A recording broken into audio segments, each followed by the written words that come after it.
mini-series Wicked Folklore.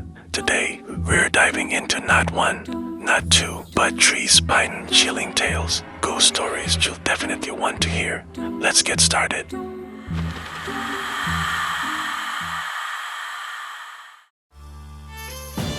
Our first tale begins with a ship cursed beyond redemption.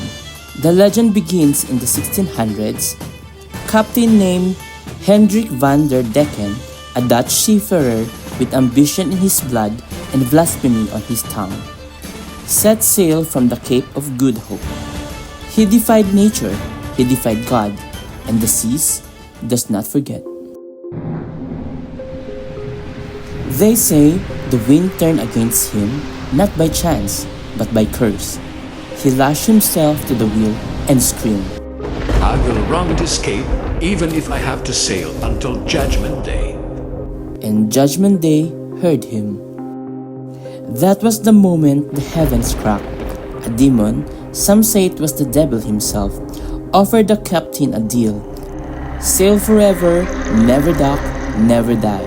And so it was sealed. From that night forward, the Flying Dutchman was cursed to wander the seas for eternity. A ship of the damned, its crew bound to the ghostly deck, doomed to ride the waves of a never-ending storm. They've been known to lure sailors with cries of help, only to drag them aboard and replace their numbers. One damned soul for another, an exchange sealed in salt and shadow. For centuries, sailors have sworn they've seen it, cutting through the fog with a greenish glow, appearing just before storms that swallow ships whole, a harbinger of death, a floating omen. In 1881, even Prince George of Wales, later King George V, claimed to have seen the Dutchman off the coast of Australia. His log entry reads, "A strange red light, a ghost ship, all aglow. Crew seen above decks but no response to hailing. All who have seen it don't live long to tell the tale. And if you see them, pray they don't see you." So if you're ever on the water and the sea falls silent and your compass spins without cause, don't look too hard into the fog.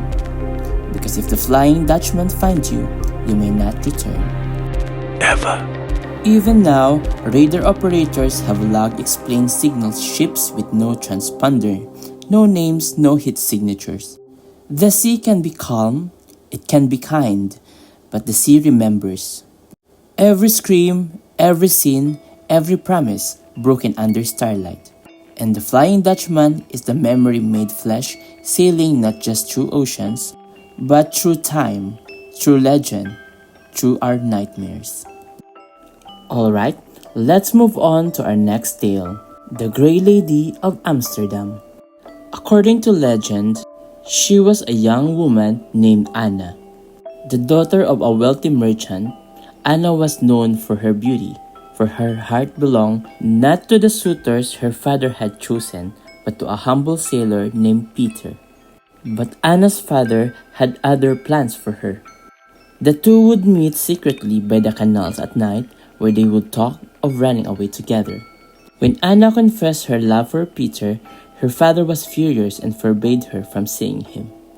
Peter set out on his boat to meet Anna at their usual spot, but the storm proved too powerful. He was swept away by the raging waters, never to be seen again. When Anna arrived and learned what had happened, she was devastated. Overcome with grief, she stood by the water edge, calling out Peter's name, hoping against hope that he would return.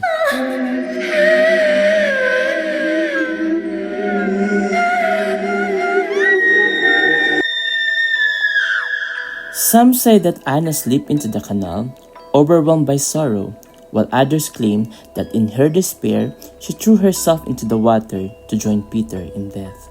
Regardless of how it happened, Anna never made it home that night, and her body was found days later. Her grey gown soaked and torn. Since then, the legend of the Grey Lady has grown. Locals believe that her spirit remains bound to the canal, endlessly searching for her lost love. On misty nights, she is said to appear, drifting along the water's edge in her grey gown, her face pale and sorrowful as if still waiting for Peter to return. The legend of the Grey Lady isn't just a ghost story. It is also a tale of love and loss, reminding us of the human emotion that shaped the history of cities like Amsterdam. A reminder that the past can leave a lasting mark, echoing through the streets and canals long after those who live it are gone. And now, we arrive at our final ghost stories. In the 17th century, a rich but cruel man lived in a house by the canal near Zedjik. He was known for cheating the poor and mocking beggars. One bitter winter night, a hooded man appeared at his door asking for shelter. The rich man laughed and spat at the stranger, slamming the door into his face. The stranger then vanished, but not without leaving something behind. That night, strange sound echoed through the canal, whispering voices, hooves clattering on stone, and an unnatural chill in the air. By dawn, the man's house was in flames and nobody was ever found. Locals say that the devil himself had come that night and dragged the cruel man to hell, right off the bridge behind his house. From then on, the bridge was cursed. People crossing the bridge at night have reported hearing whispers like someone speaking from under the water. Others feel a sudden drop in temperature even in summer. It's said that if you walk across the bridge at midnight while thinking evil thoughts, you'll feel a hand grip your ankle from the canal below. And if you peer into the water long enough, you may see a glowing red face staring back at you. Some says it's the devil, others said it's the soul of the man he took, still burning. And that concludes our 3 tales of the supernatural. I hope you enjoyed the stories and that you'll return for more. Apologies for the late upload. Things have been hectic and this month has been especially draining. If you have any folklore or ghost stories you'd like me to illustrate, feel free to comment down below. Your support means the world to me. And now, get ready for a spooky art reveal.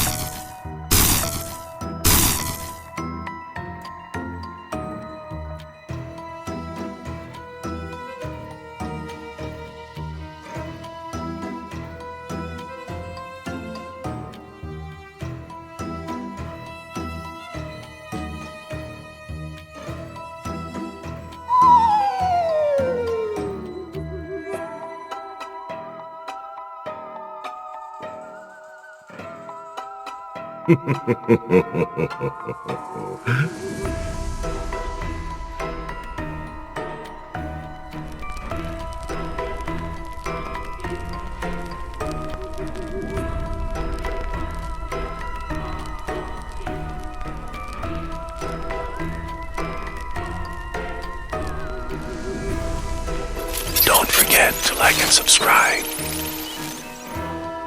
Until next time, bye. Sleep well.